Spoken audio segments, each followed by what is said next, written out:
આજે યોગ સૂત્રમાં સમજીએ ભુજંગાસન દ્વારા શું લાભ થાય છે અને શું છે આ આસન કરવાની પ્રક્રિયા।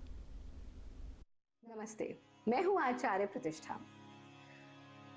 जिस प्रकार की जीवन शैली लोगों की हो गई है, फिर चाहे वो पूरा दिन मोबाइल देख रहे हैं, कुछ रीड कर रहे हैं, डेस्कटॉप पर काम कर रहे हैं, या फिर इन जनरल पोस्चर खराब है, हम अपने लंग्स को ऐसे रखने लगे ऑल द टाइम।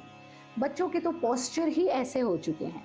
जब आप ऐसे रहते हैं तो आपके लंग्स का एक्सपेंशन नहीं हो पाता। जब लंग्स का एक्सपेंशन नहीं हो पाता, ऑक्सीजन का फ्लो बाधित हो जाता है, और ऑक्सीजन का फ्लो बाधित होते ही हमारे ऑर्गन्स को जितनी ऑक्सीजन की आवश्यकता है वो वहाँ जानी बंद हो जाती है, और फिर हम कहते हैं कि हार्ट प्रॉब्लम्स हो गई, हमारे जॉइंट पेन हो रहा है, हमारे हेयर फॉल हो रहा है, हमारे चेहरे पर ग्लो नहीं है, हमारी स्किन खराब, and so many other problems.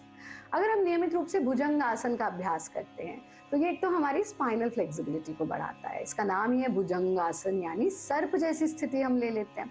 फिर ये हमारे चेस्ट को एक्सपैंड करता है, हमारे लंग्स को एक्सपैंड करता है, लंग्स की कैपेसिटी को बढ़ाता है। कौन लोग इसको नहीं कर सकते? अगर आपको कोई स्पाइनल इंजरी हुई है, आपके फिजिशियन ने मना किया है आपको ये अभ्यास करने के लिए, या फिर आपको स्लिप डिस्क का प्रॉब्लम है, तो भी आपको प्रिकॉशन के साथ इसका अभ्यास करना है। बाकी सभी लोग कर सकते हैं।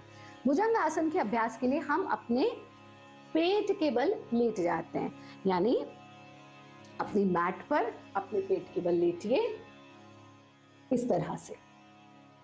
पेट के बल लेटकर आपकी जो ठुड्डी है, चिन है, उसको जमीन पर लगाना, और इस तरह से अपने एल्बोज को उठा लेंगे और दोनों हथेलियां, पाम्स आपके शोल्डर्स के नीचे आ जाए।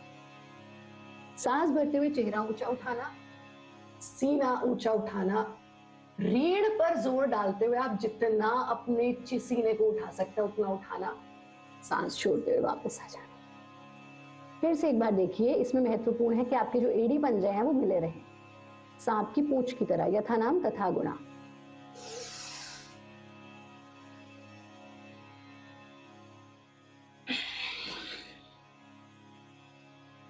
कम से कम 3 और ज्यादा से ज्यादा 5 बार इसका अभ्यास करेंगे।